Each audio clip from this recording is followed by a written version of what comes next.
Perang tak kasat mata di bawah istana Ratu Kidul. Ketika dunia gaib melindungi tanah Jawa dari ancaman tak terlihat. Di balik gemuruh ombak Samudra Hindia dan debur air yang menghantam karang-karang pantai selatan Jawa, berdiri sebuah istana gaib yang tak terlihat mata manusia. Istana Ratu Kidul, sang penguasa alam laut selatan, sosok legendaris yang dikenal sebagai penjaga spiritual tanah Jawa. Disinilah, menurut berbagai sumber tutur dan kepercayaan kuno, pernah terjadi perang tak kasat mata. Sebuah pertempuran supranatural antara pasukan Ratu Kidul melawan kekuatan asing dari dunia bawah yang hendak menguasai garis energi tanah Jawa. Siapakah Ratu Kidul? Ratu Kidul atau Nyai Roro Kidul dikenal sebagai penguasa laut selatan, digambarkan sebagai wanita cantik berambut panjang dengan mahkota hijau yang memiliki kuasa atas makhluk-makhluk laut dan pasukan gaib penjaga Jawa. Ia disebut dalam berbagai naskah kuno Jawa, seperti Babat Tanah Jawi, Serat Centhini, dan kisah spiritual Raja-Raja Mataram, seperti Panembahan Senopati dan Sultan Agung. Dalam kepercayaan kejawen, Ratu Kidul tidak hanya penguasa laut, tapi juga pelindung spiritual keraton Jawa, terutama keraton Yogyakarta dan Surakarta. Ia terhubung melalui jalur gaib dari pantai Parangkusumo hingga bangsal istana, dan memiliki kesepakatan mistis dengan penguasa tanah Jawa untuk menjaga keseimbangan alam. Awal mula perang tak kasat mata dikisahkan dalam Serat Bumi Jawa, naskah spiritual dari masa Mataram Islam. Pada akhir abad ke-17, muncul gejolak besar dari dimensi gaib bawah tanah, kekuatan dari wilayah Kaliwatu Ireng, sebuah kerajaan siluman tua yang lama tertidur di dasar tanah Jawa bagian selatan. Mereka merasa terganggu dengan berkembangnya kekuatan spiritual Islam dan peningkatan aktivitas para wali dan ulama. Maka mereka berencana menyerbu jalur energi utama tanah Jawa, dimulai dari bawah istana gaib Ratu Kidul, untuk merebut pusat keseimbangan.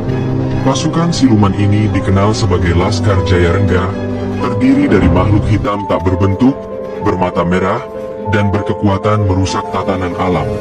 Mereka menyerang melalui jalur bawah laut, celah retakan karang, dan gua-gua bawah tanah yang terhubung dengan pantai selatan.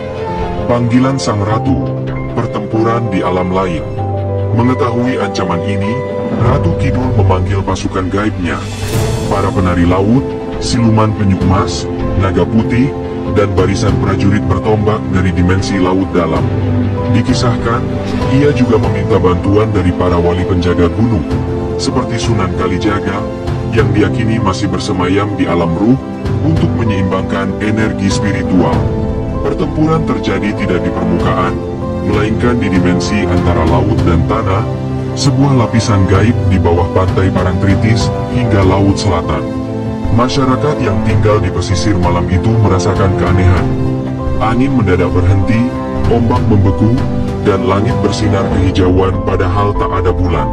Menurut penuturan abdi dalam keraton Yogyakarta, pada malam itu, sejumlah pusaka keraton seperti Kiai Tunggul Wulung dan Keris Kiai, Naga Sasra secara mistis bergetar dan berpindah sendiri dari tempat penyimpanan. Itu dianggap sebagai tanda dimulainya perang gaib yang menjaga keraton dari dalam. Hasil pertempuran dan jejaknya di alam nyata. Pasukan Ratu Kidul dikisahkan berhasil mengalahkan Laskar Jayarengga setelah memanggil ajian Banyu Langit, kekuatan air langit suci yang membanjiri seluruh medan perang astral. Namun kemenangan ini bukan tanpa korban. Beberapa penjaga istana gaib Ratu Kidul disebut gugur, dan makam spiritualnya tersebar di titik-titik keramat pesisir selatan, seperti Gua Langse, Pantai Pelabuhan Ratu, Karang Bolong, Pantai Selatan Cilacap. Sebagai penanda, muncul batu-batu berbentuk aneh di tepi pantai, aroma bunga melati di pagi hari tanpa sumber, dan ombak berdarah yang pernah terlihat oleh nelayan saat subuh, sebagai sisa dari pertempuran dimensi lain. Pengaruhnya ke dunia manusia.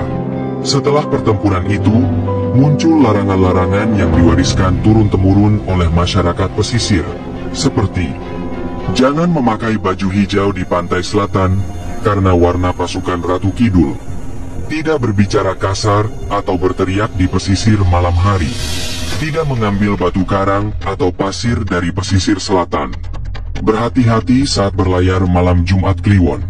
Larangan ini diyakini sebagai cara menjaga agar energi perang tak kasat mata tak terbangkitkan kembali, dan jalur gaib yang sudah disegel tak terbuka kembali. Kini dan nanti, penjaga tak pernah tidur. Walau zaman telah berubah, banyak tokoh spiritual Jawa percaya bahwa perang semacam ini bisa terulang. Bukan dalam bentuk perang senjata, tapi perang energi, ketika manusia terlalu jauh melampaui batas dan mengabaikan alam serta leluhur. Para penjaga keraton dan pemangku adat di Jawa masih menjaga hubungan spiritual dengan Ratu Kidul melalui upacara labuhan, meditasi di Parangkusumo, dan larung pusaka ke laut. Karena di balik gemuruh ombak selatan, ada mata-mata tak terlihat yang terus mengawasi. Mereka bukan legenda semata. Mereka adalah prajurit gaib tanah Jawa.